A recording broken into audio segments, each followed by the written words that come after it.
ఆమేన్. హల్లెలూయా. దేవుని నామమునకు మహిమ కలుగును గాక. కూడి వచ్చిన మీ అందరికీ మన ప్రభువును రక్షకుడైన యేసుక్రీస్తు వారి నామంలో మీ అందరికీ వందనాలు. దేవుడు గత దినములన్నీ నన్ను, నా కుటుంబాన్ని, సంఘాలను కాపాడి తన పనిలో నిలబెట్టుకుని ఈ విధంగా దేవుని కృప చేత ఆయన పరిచర్యలు ఉండే కృపను భాగ్యంనిచ్చి సజీవునిగా దేవుడు కాపాడి నడిపించి ఉన్నాడు. ఆయనకే సమస్త ఘనత మహిమ కలుగును గాక. హల్లెలూయా. అందరూ ఒక మాటను మీరు గుర్తుంచుకోండి. మందిరంలో చెప్పబడుతున్న సాక్ష్యములు ప్రార్థన చేయటానికి మాత్రమే చెప్తున్నారు. దేని కొరకు? ఫ్యామిలీ దేని కొరకు చెప్తున్నారు? మందిరంలో చెప్పే సాక్ష్యాలు మీరు ఇంటికి వెళ్ళిన తర్వాత ఏం చేయాలి? అనుదినము వాటి నిమిత్తమై ప్రార్థన చేయాలి. దైవజనులు ఉన్నప్పుడు కూడా ఒకసారి హెచ్చరించారు సంఘాన్ని. సాక్ష్యాలు చెప్పిన తర్వాత వాటిని బయటికి మోసుకు వెళ్ళి చాటింపు వేయమని కాదు, కానీ ప్రార్థన చేయమని చెప్పారు. మనిషి లేకపోయినా మాట నిలిచి ఉండాలి, గుర్తుపెట్టుకోవాలి. మరొకసారి మీకు కూడా జ్ఞాపకం తెస్తున్నా, మందిరంలో చెప్పబడిన సాక్ష్యాలు బయటికి తీసుకువెళ్ళి ఎగతాళిగాను హేళనగాను 10 మందికి చెప్పి చాటింపు వేసి ఇటువంటిది చేయటం అది మీకు మీ కుటుంబానికి క్షేమము కాదు. సాక్ష్యాలు చెప్తుంది వారి హృదయంలో ఉన్న బాధను బట్టో వేదన బట్టో వారికి కలిగిన కష్టాన్ని బట్టో సంఘములో వేడుకుంటే అది విడుదల వస్తుందని చెప్తున్నారు. ఈ మాటను గుర్తుంచుకొని చేతనైతే ప్రార్థన చేయండి, చేతన కాకపోతే మౌనంగా ఉండండి. చాటింపు మాత్రం వేసి వాళ్ళకి వీళ్ళకి అవతల వాళ్ళకి ఫోన్ల ద్వారా ఇట్లా జరిగిన ఈ సంఘంలో ఇలాగ సాక్ష్యాలు చెప్పారండి, నీవు చాటింపు వేయొద్దు, వేయటానికి నీకు అధికారం లేదు. ఎవడో చెప్పుకోవాలంటే నీ కుటుంబం గురించి, నీ బిడ్డల గురించి, నీ వారి గురించి నువ్వు చెప్పుకో, ఎవరు కూడా అడ్డు రారు. కానీ సంఘంలో చెప్పబడుతున్న సాక్ష్యాలు ప్రార్థన చేసి విడుదల అనుభవించడానికి, దేవుని ఎదుట కార్యాలు చేయటానికి సాక్ష్యాలు చెప్తున్నారని గమనించి మరలా నీ భూమి మీద నిలిచి ఉన్నంత కాలము ఈ మాటని మనసులో పెట్టుకుని దాని ప్రకారంగా జీవించు, నడుచుకో. నిజంగా చెప్పబడుతున్న ప్రతి సాక్ష్యాలు కూడా దేవుని నామానికి మహిమను తీసుకువస్తాయి. ఈ విషయాన్ని గుర్తుపెట్టుకోవాలని సంఘానికి మరొకసారి ఖండితంగా తెలియపరుస్తున్నా. మంచి దేవుని వాక్యములకు వెళ్ళిపోదాం. బైబిల్ గ్రంథాలు తెరిచినట్లయితే కీర్తన గ్రంథము 37వ కీర్తన, కీర్తన గ్రంథము 37వ కీర్తన 23వ వచనాన్ని చదువుకుందాం. యెహోవా చేతనే స్థిరపరచబడును, వాని ప్రవర్తన చూచి ఆయన ఆనందించును. మనం చదివిన మాట కీర్తన గ్రంథము 37వ కీర్తన 23వ వచనం. ఒకని నడత యెహోవా చేతనే స్థిరపరచబడును, వాని ప్రవర్తన చూచి ఆయన ఆనందించును. ఈరోజు మనం నేర్చుకున్న అంశం ఏంటిదంటే ప్రవర్తన. ఏంటి చెప్పండి, అందరూ చెప్పాలి. అందరికీ కూడా ఏంటిది మన అంశం ఈరోజు? ప్రవర్తన. ఈ మాట ద్వారా దేవుడు మనందరితో మాట్లాడును గాక. ఇక్కడ రాస్తున్న మాట దావీదు భక్తుడు రాస్తున్నాడు.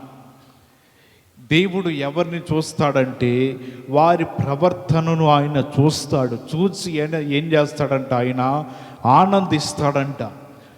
దేవుని సముఖంలో ఉన్న మనము, దేవుని మందిరములో ఉన్న మనము, ఆత్మీయ జీవితముతో మన సంబంధం కలిగి దేవుని ఆత్మచేత నింపబడుతున్న మన జీవితాలు, మన ప్రవర్తన ఎలాగున్నది? దేవుని నమ్మకం ముందు మన ప్రవర్తన, ఒక విధానము, ఒక పద్ధతి, అవన్నీ కూడా దైవిక సంబంధించిన వాటితో వేరుగా ఉంటుంది. కానీ దేవుని అనుసరించి ఆయనని పాటిస్తూ ఆయన అడుగుజాడలు నడుస్తున్నప్పుడు మన ప్రవర్తన మార్పు రావాలి.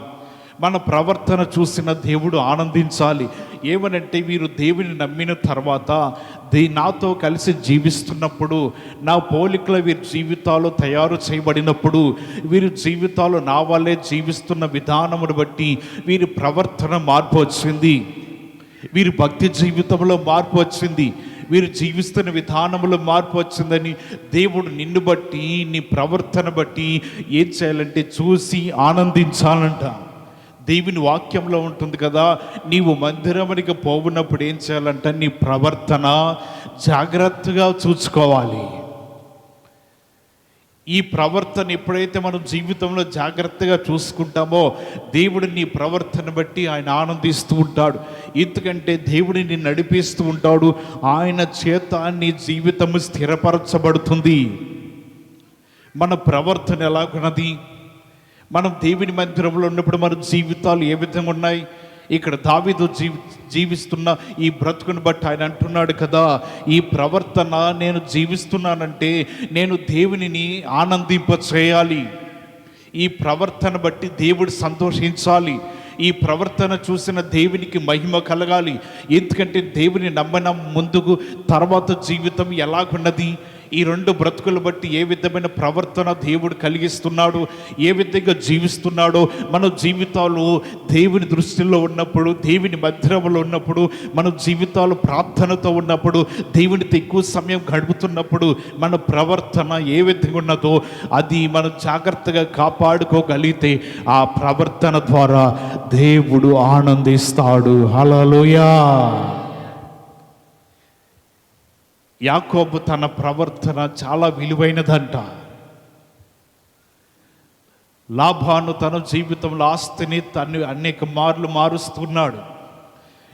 గొర్రెలు కానీ మేకలు కానీ వాటికి సంబంధించిన ఆస్తి యాకోబుకు రావాల్సిన దానిని ఆయన మార్చివేస్తున్నాడు. ఆయన అంటున్నాడు, ఒక మారు చారలు ఉన్నాయన్నీ కూడా కొంచెం లైట్గా ఈ చారలున్నవన్నీ కూడా నీవే, ఈ చారలు లేనివన్నీ కూడా ఈ గొర్రెలు కానీ పశువులు కానీ నావి అంటున్నాడు. మరలా తన ఆస్తిని దేవుడు యాకోబుకి ఇస్తుంటే మరలా ఈ లాభాన్ని మార్చివేసి అంటున్నాడు కదా, ఈసారి ఇలా కాదు మరొక మారుగా చెప్తానంటున్నాడు. ఈ విధంగా ఎన్ని మార్లు ఈ లాభాన్ని యాకోబుకి రావాల్సిన దానిని ఆస్తిని మార్చవేయాలనుకుంటున్నాడో ప్రతి దానిని కూడా ఇలాగ మార్చబడుతున్నప్పుడు దేవుడు అంటే యాకోబుకు తోడుగా ఉండి అతని జీవితంలోకి రావాల్సిన దానిని పశువులే కానీ గొర్రెలే కానీ మేకలే కానీ అన్నిటిని కూడా యాకోబుకి ఇస్తూనే ఉన్నాడు. దేవుడు దీవిస్తూనే ఉన్నాడు. ఇతని జీవితం దీవించబడుతూనే ఉన్నది. లాభాని కుమారులు కూడా చూస్తూనే ఉన్నారు. యాకోబు దీవించబడుతున్నాడు, యాకోబుకు వర్ధిల్లుతున్నాడు. అతనికి రావాల్సిన ఆస్తి అంతా కూడా దేవుడు క్షేమముతో వర్ధిల్ల చేస్తున్నాడు. అందుని బట్టి ఇతడు చేస్తున్న ప్రార్థన ద్వారా, ఇతడు చేస్తున్న జీవితాన్ని బట్టి ఆయన అంటున్నాడు కదా, నా న్యాయ ప్రవర్తన బట్టి దేవుడు నా పక్షం నుండి నాకు రావాల్సిన దాన్నంతటిని కూడా ఆయన నాకు అనుగ్రహిస్తున్నాడు. హల్లెలూయా. ఆదికాండం 30వ అధ్యాయము, ఆదికాండం చదివినట్లయితే మనం 38వ అధ్యాయంలో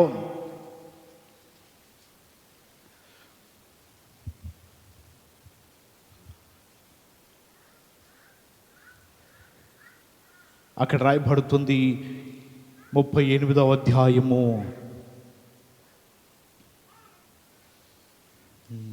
30వ అధ్యాయం తెరవండి. 38 కాదు, 30వ అధ్యాయము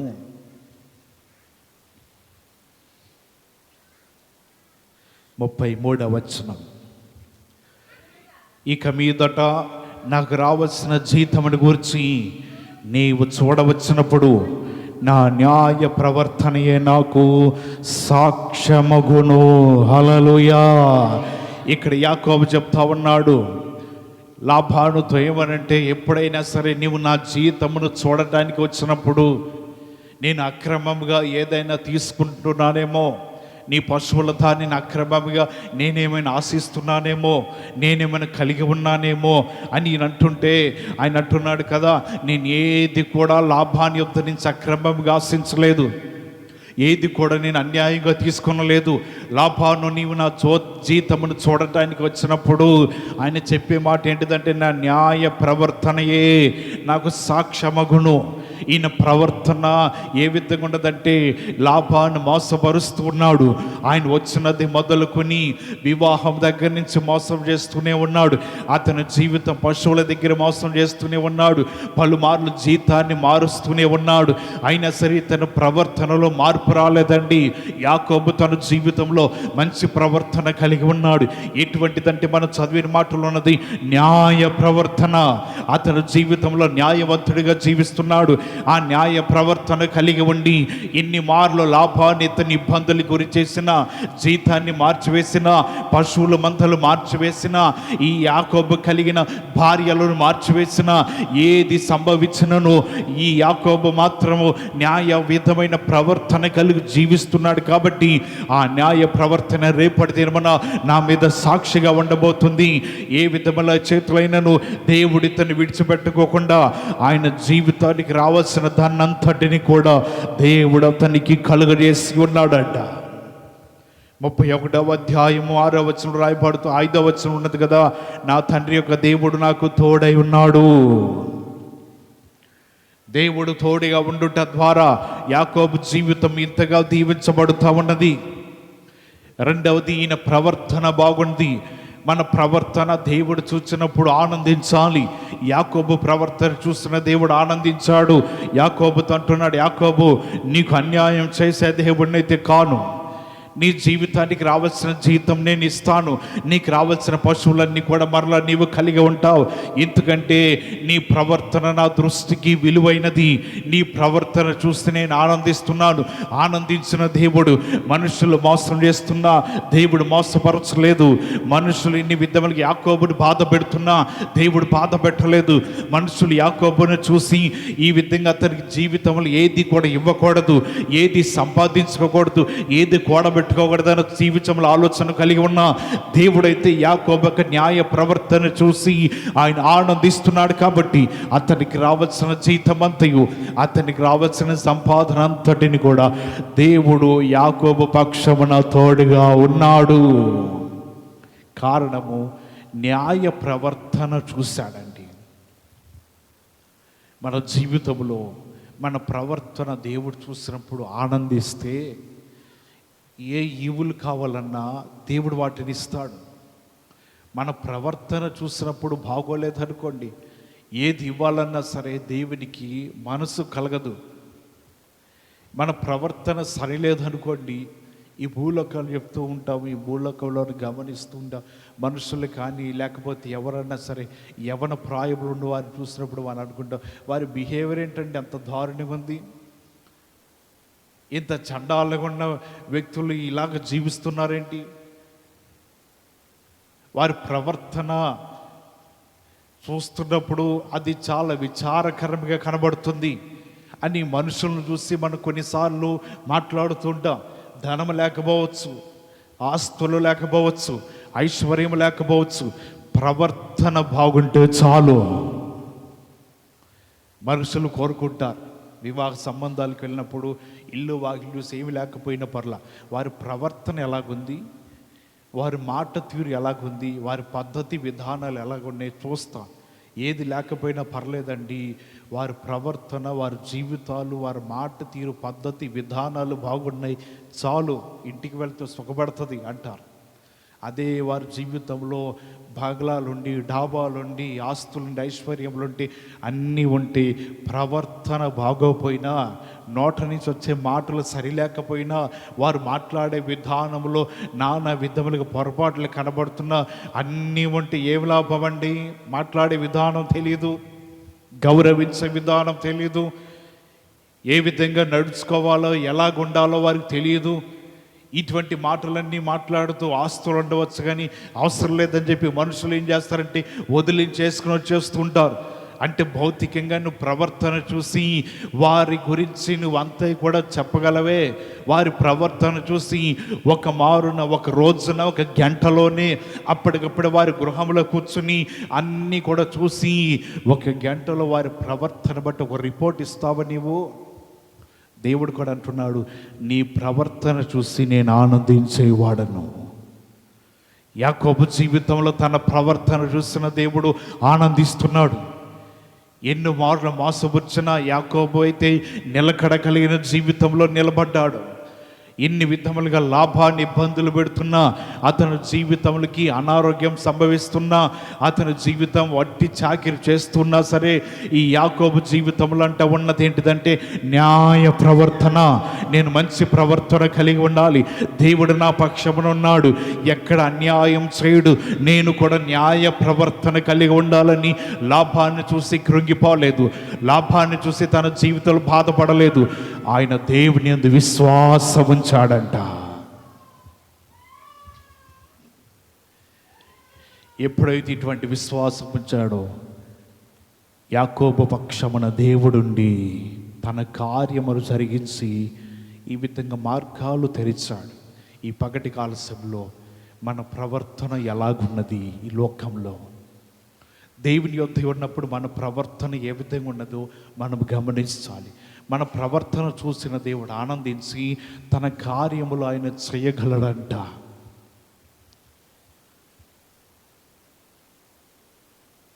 గత 10 రోజుల క్రితము ఒక సమస్య నా ఎదురుకు వచ్చింది. వారు చెప్పిన మాట ఏంటంటే, చిన్న పిల్లవాడు యూకేజీ చదువుతున్నాడు.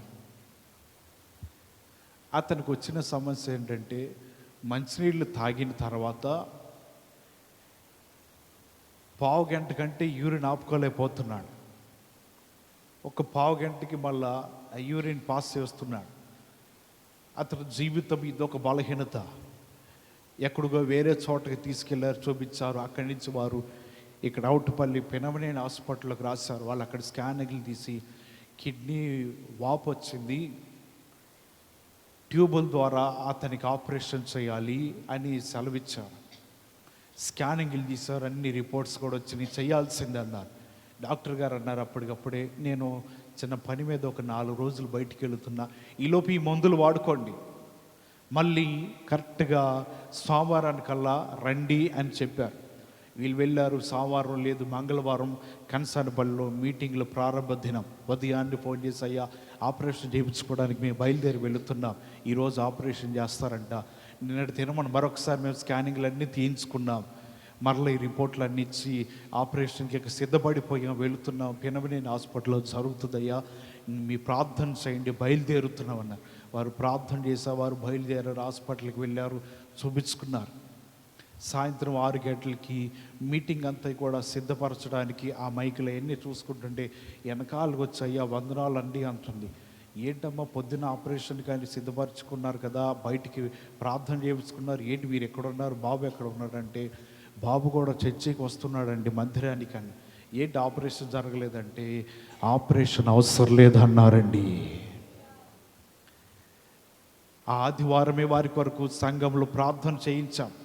రేపటి దినమనమ్మ ఆపరేషన్ చేయించుకోవడానికి చిన్న పిల్లవాడు యూకేజీ చదువుతున్న వ్యక్తి కిడ్నీ సమస్య వచ్చి యూరిన్ ఆపుకోలేకపోతున్నాడు, కాబట్టి అతని కొరకు ప్రార్థన చేయండి అని చెప్పినప్పుడు నిజంగా ఆ రోజు చేసిన ప్రార్థన దేవుడు ఆలకించి, నేను అనుకున్న ఈ 3 రోజులు ప్రార్థనలో పాల్గొనకుండా దూరం అయిపోతుంది అనుకున్న. నిజంగా వారు అంటున్నారు, ఇక ముందు కంటే ఇప్పుడు కంటే చాలా మెరుగొచ్చింది, ఏ మందులు వాడుకోండి, ఇంకేమీ అవసరం లేదు, ఆరోగ్యంగానే ఉన్నాడంట. దేవుని కార్యం అండి. మన ప్రవర్తన చూస్తే దేవుడు ఆనందిస్తాడు. ఆనందిస్తే దేవుడు తన కార్యము చేయకుండా ఎందుకు ఆగుతాడు? మన ప్రవర్తన బాగుంటే దేవుని అద్భుతాలు జరుగుతాయి. మన ప్రవర్తన దేవుని దృష్టిలో అంగీకారముగా ఉంటే దేవుడు తన కార్యములు ఎప్పుడు కూడా ఆపివేయడు. యాకోబు న్యాయమైన ప్రవర్తన కలిగి ఉన్నాడు కాబట్టి అతని జీవితాన్ని చూసిన ఆ దేవుడు తన జీవితంలో అంటున్నాడు కదా, తన దూతను పంపించి ఆయనకి రావాల్సినవన్నీ పశువులన్నిటినీ, గొర్రె మేకలన్నిటినీ కూడా ఆయన సిద్ధపరుస్తున్నాడు. ఎందుకంటే దేవుడు యాకోబు పక్షమున ఆయన తోడుగా ఉన్నాడు. హల్లెలూయా. యాకోబు పక్షంలో దేవుడు నిలిచి ఉన్నాడు.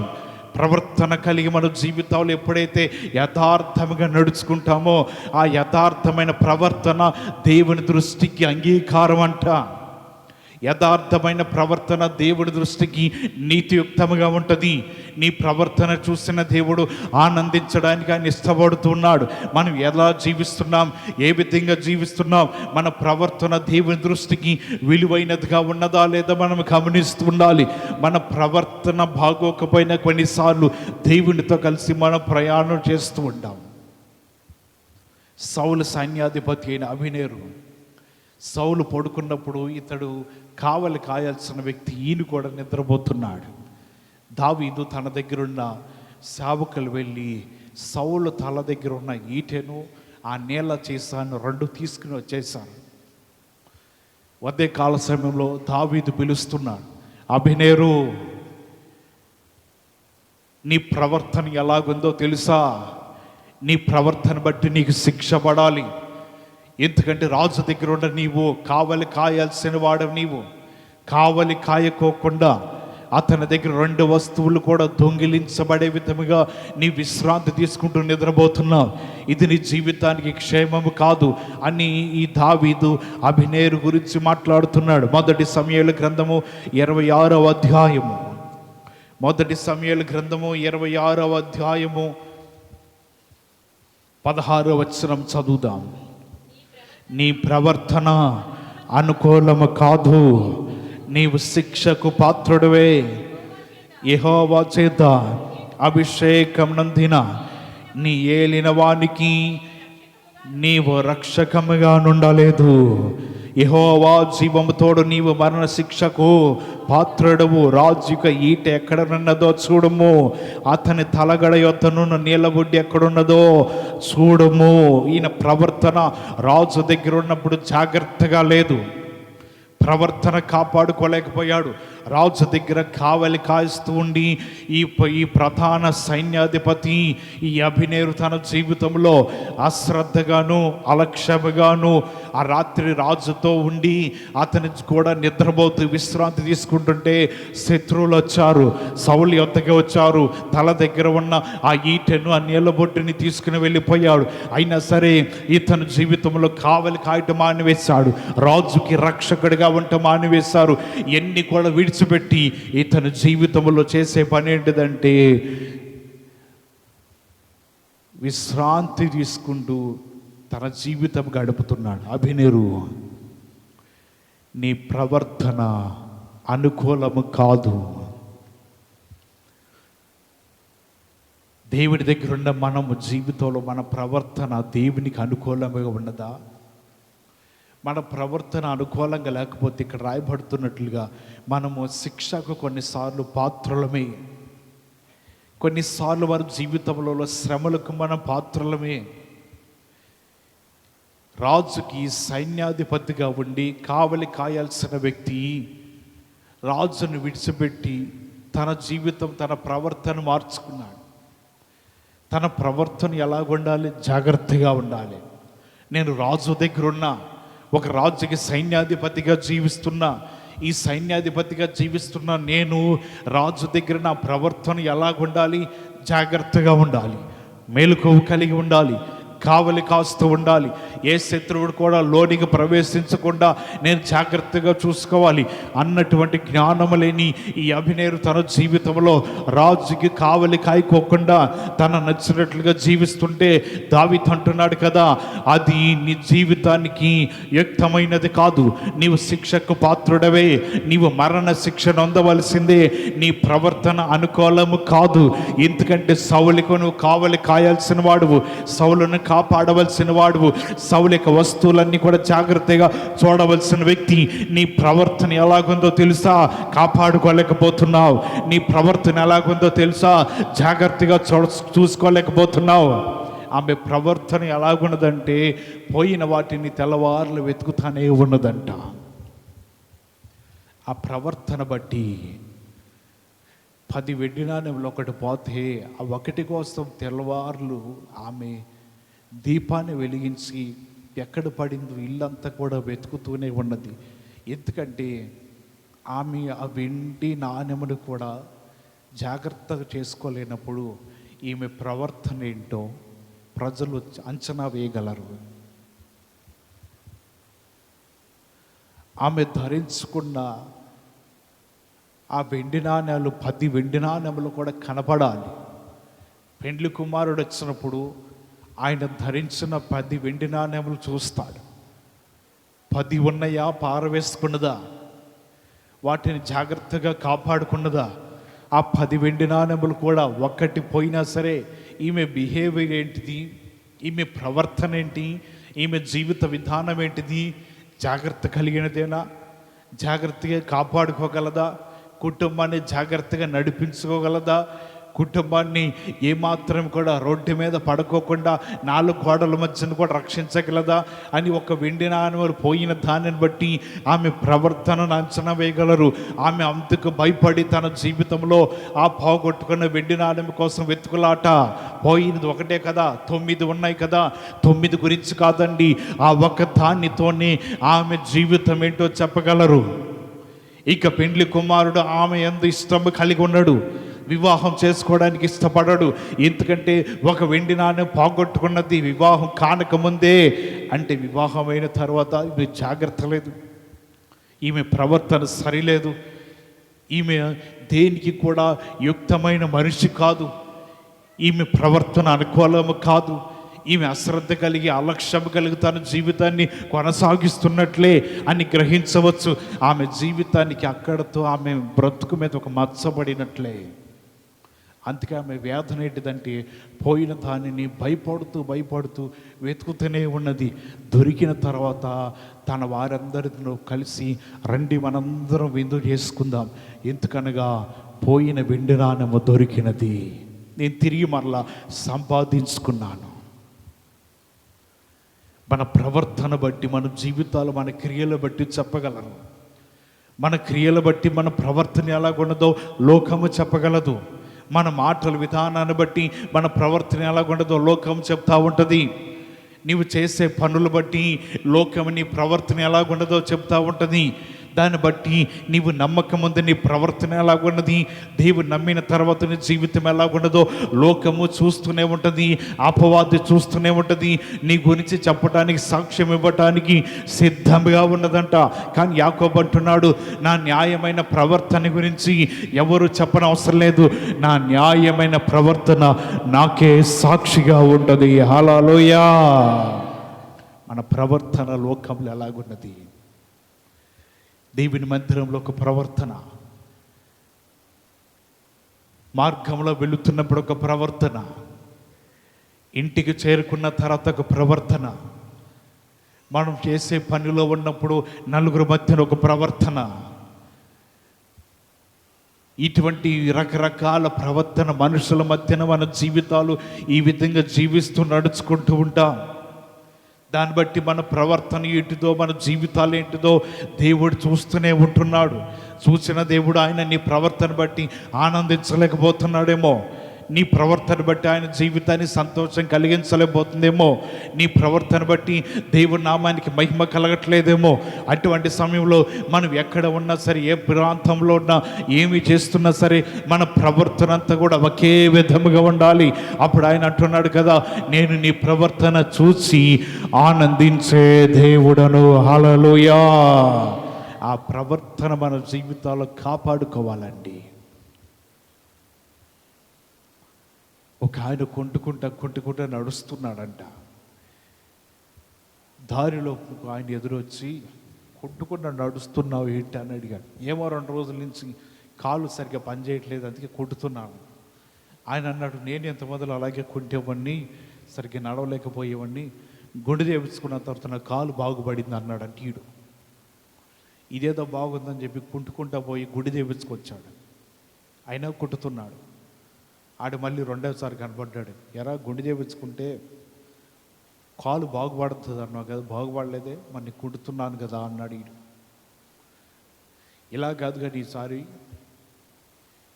ఈ 32 పళ్ళలో ఒక 2 పళ్ళు పీకించుకో అన్నాడంట, బాగుపడిపోతావు అన్నాడు. నేను ఇంతమంది అదే చేశాను అన్నాడు. ఈయన గబగబ వెళ్ళి 2 పళ్ళు ఎట్టొకటి కష్టపడి డబ్బులు పోగు చేసుకుని పీకించుకున్నాడు. అయినా మరలా కుట్టుతూనే ఉన్నాడు. మరలా దగ్గరికి పోయి గుండె చేయించుకోమన్నావు, కాలు బాగువల్ల, పళ్ళు పీకించుకోమన్నావు, కాలు బాగువల్ల. నువ్వు నిజం చెప్తున్నావా అబద్ధం చెప్తున్నావా అన్నాడు. నిజమే బాబు, నాకు అట్టాగా జరిగితే నేను అలాగే చేశాను.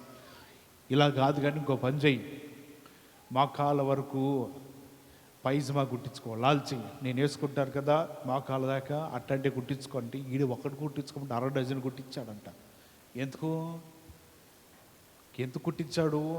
కాలు బాగుపడిందని కుట్టించుకున్నాడంట. ఇక అది వేసుకుని ఈ తల్ల దగ్గర నుంచి మోకాళ్ళ వరకు ఇది వేసుకుని ఇక సాయిబు నడిచినట్లు నడుస్తున్నాడు, రోడ్ల మీద పడి కొట్టుకుంటూ నడుస్తున్నాడు. ఏంటి ఇంతకీ అసలు ఎన్ని చేసినా తగ్గట్లేదు. మరలా ఆడి దగ్గర పోయి ఏ బట్టలు కుట్టించుకోమన్నా మోకాళ్ళ వరకు వేసుకుని తెల్లటి వస్త్రాలు వేసుకుని తిరిగితే దేవునికి ఏమైనా కనికరం వస్తుందేమన్నా, అప్పుడు కూడా బాగుపడలేదు కదా అని తను జీవితంలో అన్నాడు.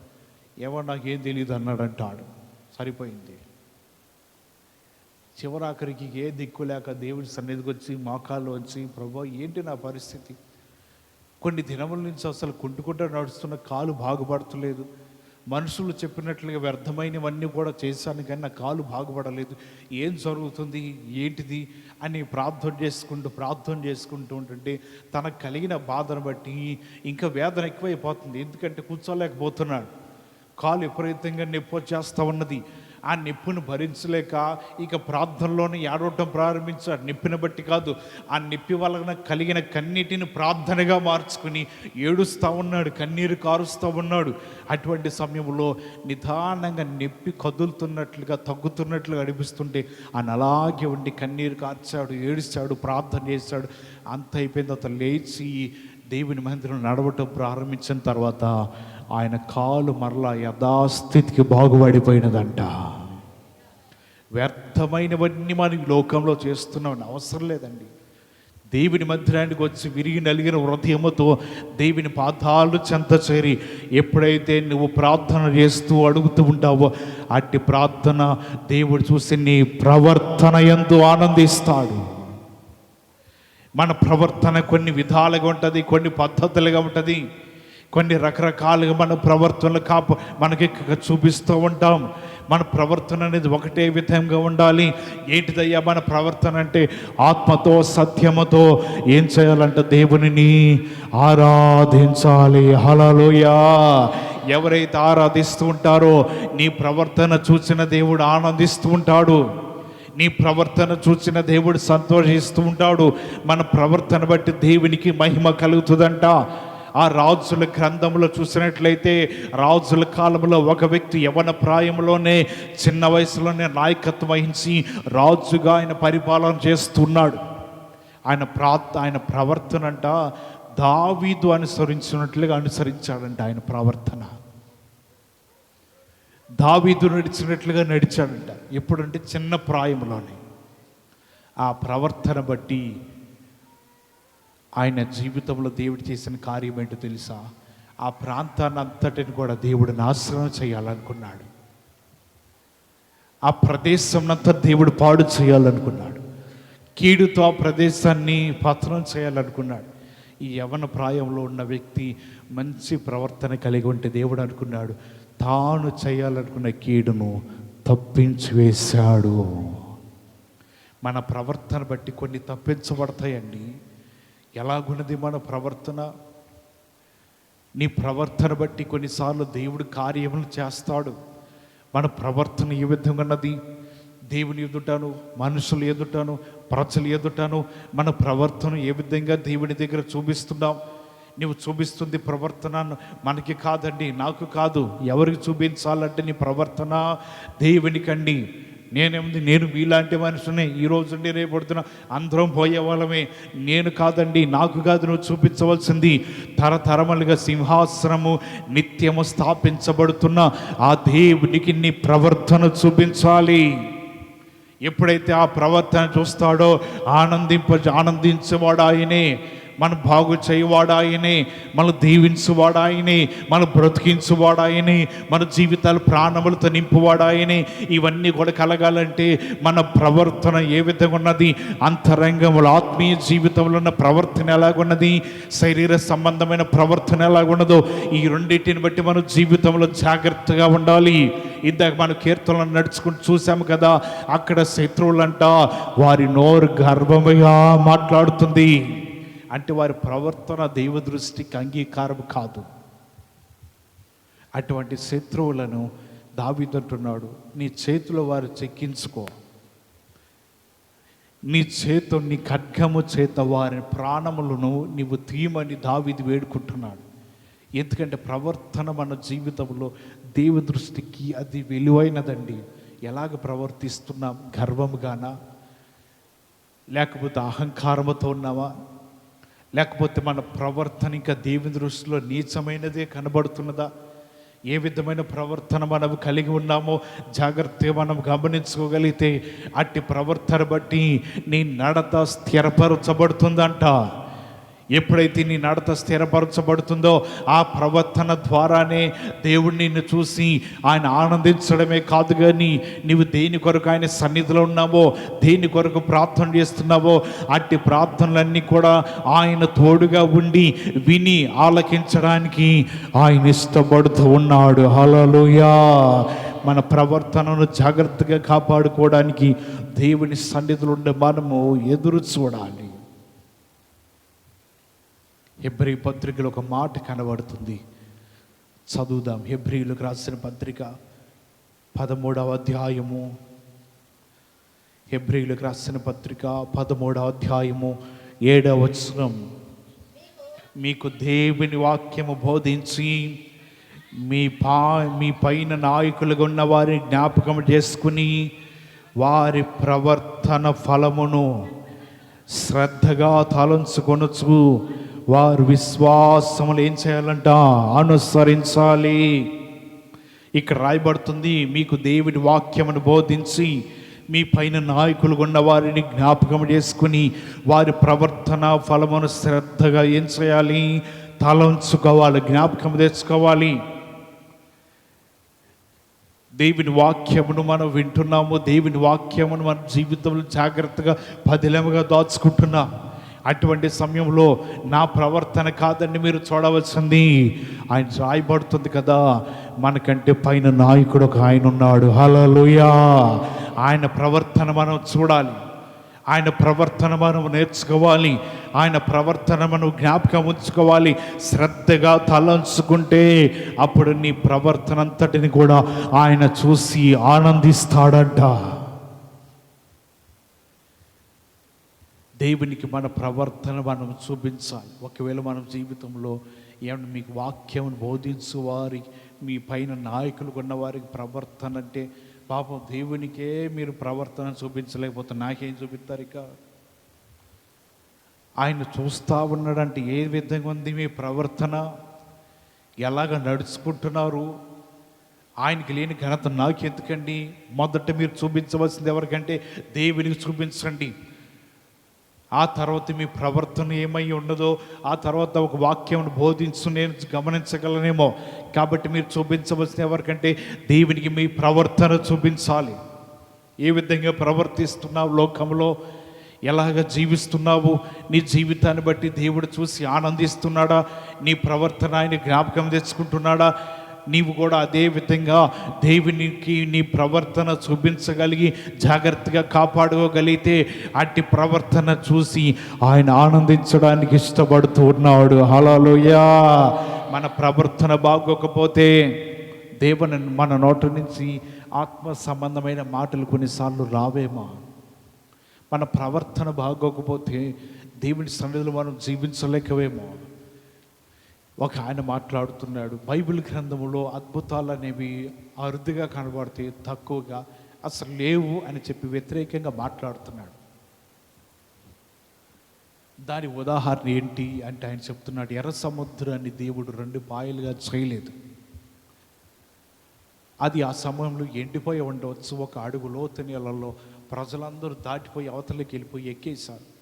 దీన్ని బట్టి ఈనాటి క్రైస్తవులు మోసపరుస్తూ ప్రజలని ఎర్ర సముద్రాన్ని 2 పాయలుగా చీల్చి దేవుడు తన ప్రజలను నడిపించాడని మభ్యపెడుతున్నాడు అని ఒక వ్యక్తి మాట్లాడుతున్నాడు. మాట్లాడించిన తర్వాత అక్కడి నుంచి ఒక వ్యక్తి లేచి, నేను ఒక మాట మాట్లాడచ్చు, బైబిల్ గ్రంథంలో అనేక అద్భుతాలు ఉన్నాయి, ఎర్ర సముద్రాన్ని గడి దేవుడు 2 పాయలు చేశాడు ఆయన అంటున్నాడు, చెప్తుంది తప్ప అంటున్నాడు. సరే, ప్రజలు అడుగు నీటిలో దాటుకుంటూ వెళ్ళిపోయాడు, మంచిదే. ఫరో సైన్యములు అడుగు నీటిలో ఎలా మునిగిపోయినాయి సార్? రథాలు రౌతులన్నీ కూడా అడుగు నీటిలో ఎలా మునిగిపోయి తెప్పల్లాగా తేలిని? అడుగు నీటిలో 600 శ్రేష్టమైన రథాలు ఎలా మునిగిపోగలిగినాయి? నా ప్రజలు అడుగు నీటిలో దాటారనుకో, మంచిదే, ప్రక్కన పెట్టు. అన్య జనాంగమైన ఫరో, అతని సైన్యం, అతని రథాలు, అతని రౌతులు, గుర్రములన్నీ కూడా అడుగు నీటిలో ఎలా చనిపోయినాయి? సమాధానం చెప్పు. అతడు దీని గురించి ఆలోచించలేకపోయాడు. ఏదో క్రైస్తవుల్ని కించపరుద్దాం, అవమానపరుద్దాం అని ఆ మాటను బయటికి తీసుకొచ్చాడు. కానీ ఆ తర్వాత ఎన్ని కూడా చెప్పిన తర్వాత ఆయనకి మాట్లాడలేకపోతున్నాడు. నిజమే, అడుగు నీటిలో ఫరో రథాలు, సైన్యంలో ఎలా చనిపోతాయి? తెప్పల్లాగా ఎలా తేలిపోయినాయి? దేవుని మాటలు వింటున్న మన ప్రవర్తన సరి లేకపోతే దేవుడు తగిన సమయమందు మన ప్రవర్తన సరి చేస్తాడండి. ఆయన సరిచేసే విధానం ఎలాగుంటుందంటే, కొన్నిసార్లు సిగ్గుతోనూ అవమానంతో మన జీవితాలు తలదించుకుని ఆ తర్వాత మన తప్పుని మనం తెలుసుకుని, మన పొరపాటు తెలుసుకుని, నిజమే నేను నా దేవుని ఎదుట నా ప్రవర్తన సరిలేనందువల్ల దేవుడు నన్ను సిగ్గుపరుస్తున్నాడేమో, నన్ను అవమానపరుస్తున్నాడేమో, నన్ను హేళన చేస్తున్నాడేమో అని మనం కొన్ని సందర్భాలు అనుకుంటాం. కానీ దేవుని వాక్యం బట్టి మనం నేర్చుకోవాల్సి ఏంటిదంటే, దేవుడు సరిచేసే వరకు కాదు, కానీ మన జీవితంలో వాక్యముతో మన ప్రవర్తనను సరి చేసుకుంటే దేవుడు అంటున్నాడు కదా, మిమ్మల్ని అందరినీ నేను జ్ఞాపకము తెచ్చుకుంటాను, మిమ్మల్ని అందరినీ చూసి నేను ఆనందిస్తాను. హల్లెలూయా. ఇంకా ప్రవర్తన బట్టి ఏం కలుగుతుందో చివరి మాట చెప్పి నేను ముగిస్తాను. యెషయా గ్రంథము 57వ అధ్యాయము, యెషయా గ్రంథము 57వ అధ్యాయము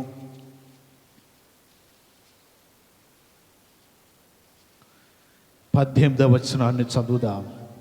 నేను వారి ప్రవర్తన చూచితిని, వారిని స్వస్థపరచుదును, వారిని నడిపింతును, వారిలో దుఃఖించు వారిని ఓదార్చుదును, వారిలో కృతజ్ఞతా బుద్ధి పుట్టించుచు దూరస్తులకును సమీపస్తులకును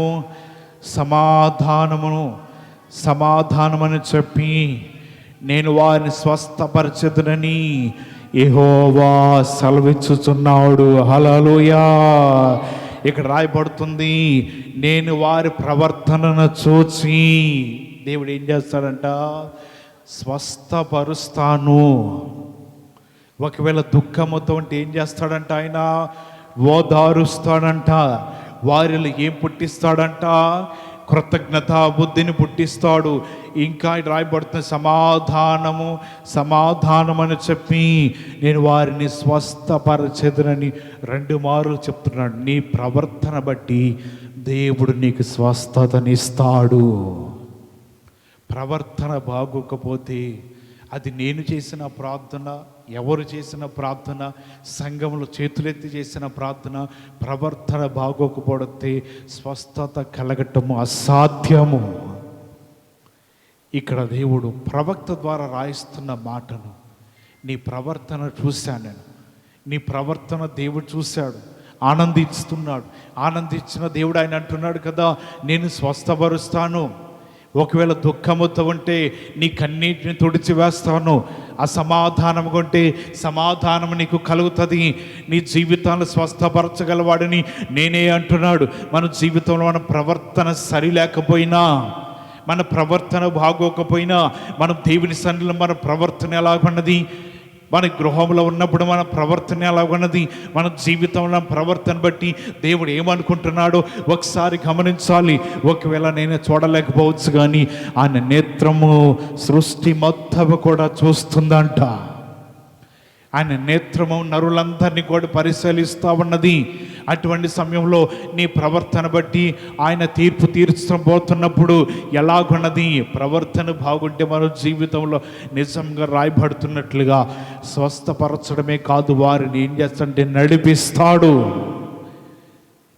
ఏ విధంగా ఉండదో మన ప్రవర్తన, మునుపటి ప్రవర్తన ఎలా ఉంది, ఇప్పటి ప్రవర్తన ఎలా ఉన్నది, మునుపటి జీవితాలు ఎలాగున్నాయి, ఇప్పుడు ఎలాగున్నాయి, మనం ఒకసారి జాగ్రత్తగా గమనించగలిగితే రెండిటికి అసలు సంబంధం లేని ప్రవర్తనలు మనలో ఉండి ఉంటాయేమో.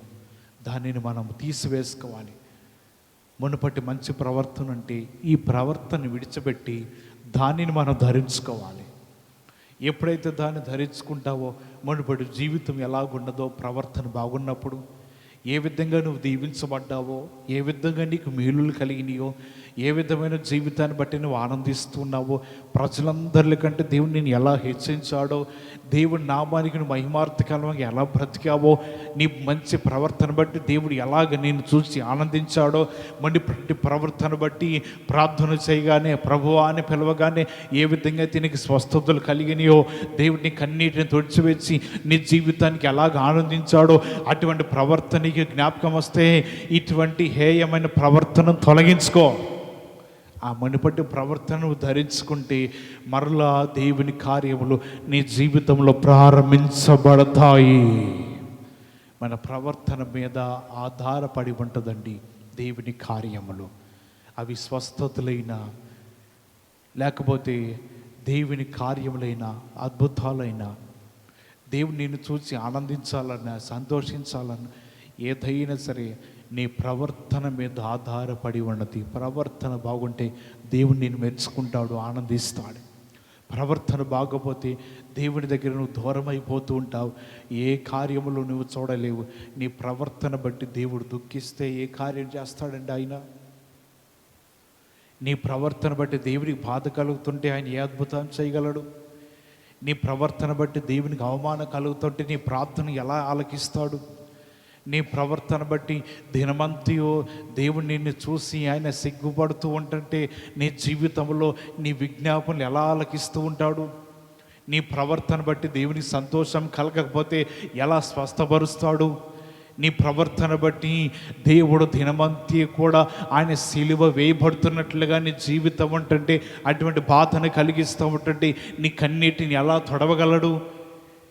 నీ ప్రవర్తన బట్టి మాత్రమే కార్యములు చేయడానికి ఆయన ఇష్టపడుతున్నప్పుడు ఈ దినమైనా సరే నీ జీవితంలో ఉన్న అటువంటి దానిని మార్చుకొని తొలగించుకుని నీ జీవితంలో విడుదల కలిగి ఉండి దేవుని దగ్గర మనం మంచి ప్రవర్తన, విధేయత కలిగి లోబడే జీవితం, మాట వినే జీవితం, మాటని మనం శ్రద్ధగా ఆలకించే జీవితము కలిగి ఉంటే అప్పుడు దేవుడు నిన్ను బట్టి సంతోషిస్తూ ఉంటాడు. ఒకవేళ నీ ప్రవర్తనలో సరి లేకపోతే దేవుడు నిన్ను బట్టి దుఃఖిస్తాడేమో. గమనించుకుందాం. మన ప్రవర్తన బాగోలేని ఎడల దేవుడు మన జీవితాలు సరిచేసి ఆయనకి ఇష్టమైన ప్రవర్తనను దేవుడు మీకు అందరికీ అనుగ్రహించునుగాక. అందరూ తలలు వంచండి, మోకరించండి, ప్రార్థన చేసుకుందాం.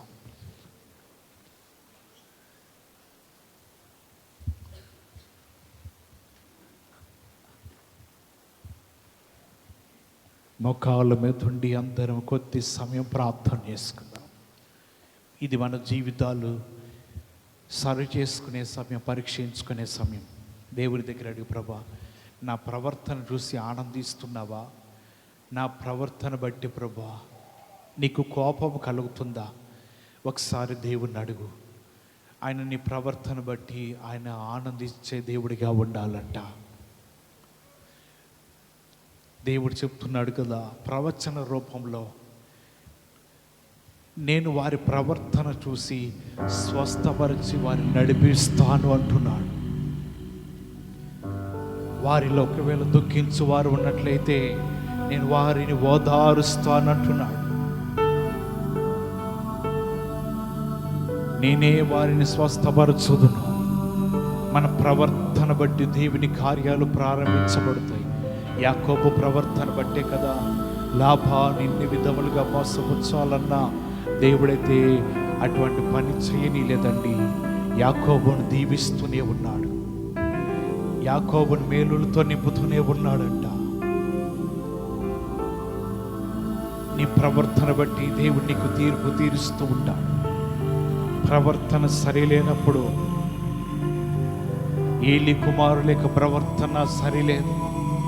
ప్రజలు బలి అర్పించడానికి వస్తున్నప్పుడు వారి బలిని అక్రమంగా లాక్కుంటున్నారు. వారి దగ్గర ఉన్న మాంసంను తీసుకువేసుకుంటున్నారు. అక్కడికి వచ్చిన ప్రజలు చెప్తున్నారు, అయ్యా వీరి ప్రవర్తన సరిలేదు.